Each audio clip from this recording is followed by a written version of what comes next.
เอาสบายดีทุกคนมีจะพามาเบิ่งไห้ตอนนี้ก็ถือว่าตัวลีอยู่เนาะไห้นี่เนาะเจ้ากำลังงาม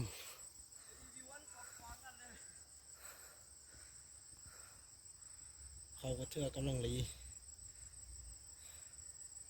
กำลังงามเลยทุกคน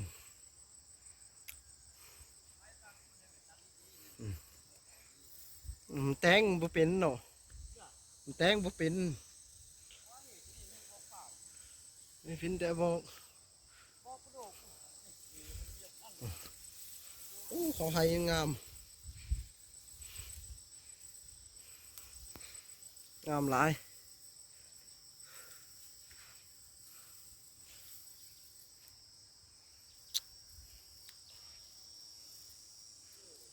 ช่ำเหือนเนาะ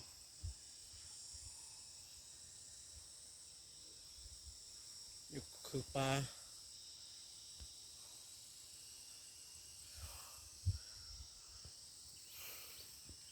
นี่ต้นข้าวให้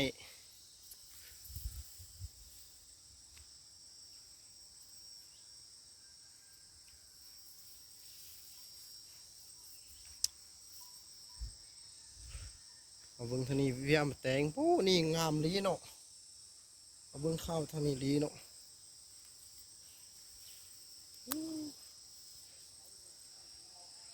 ไอ้กวางแล้วบ่เนาะ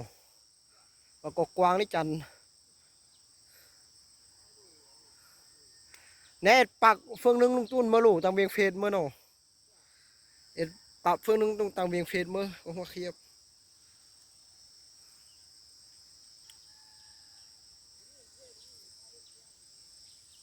โอ้งาม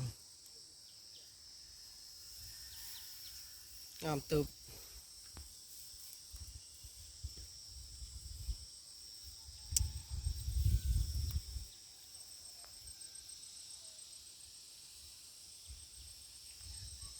หลายผู้เลยเข้ามา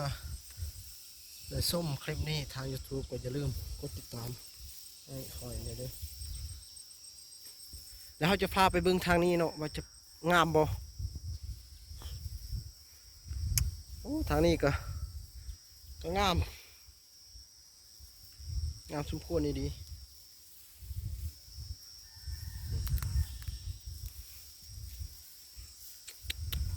โอ้งามหลายงามหลายนี่ทางมึงนี่โอ้ขักหลายมันงาม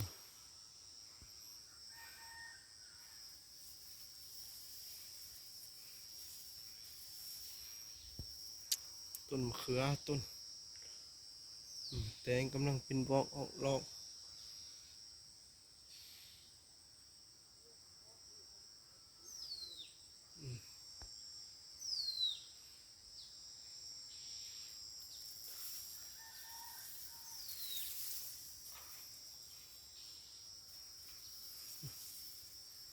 ทางนี้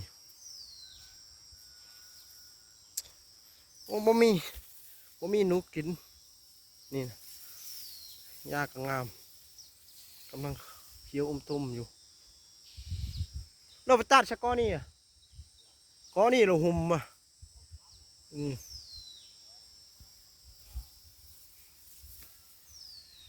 ตัดง่ายเนาะนี่มุมนี้นี่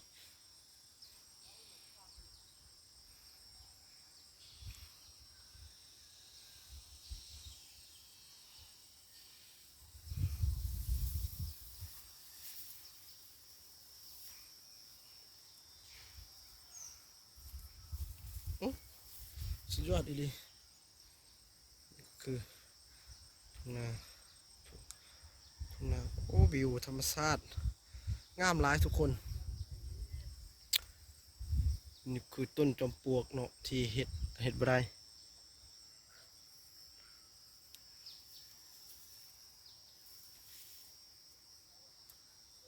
เออ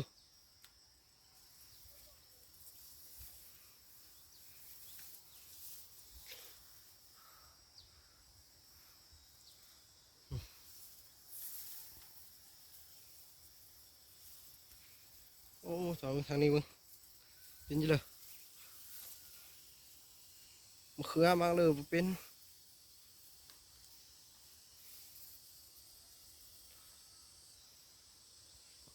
เป็นโอ้คือมันงามอีหลีเข้าให้สปปลาว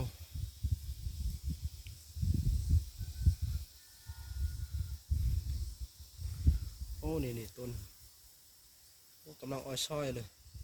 ลมพัดมาถือว่าเย็นสบายอยู่แบบพอเพียงพอ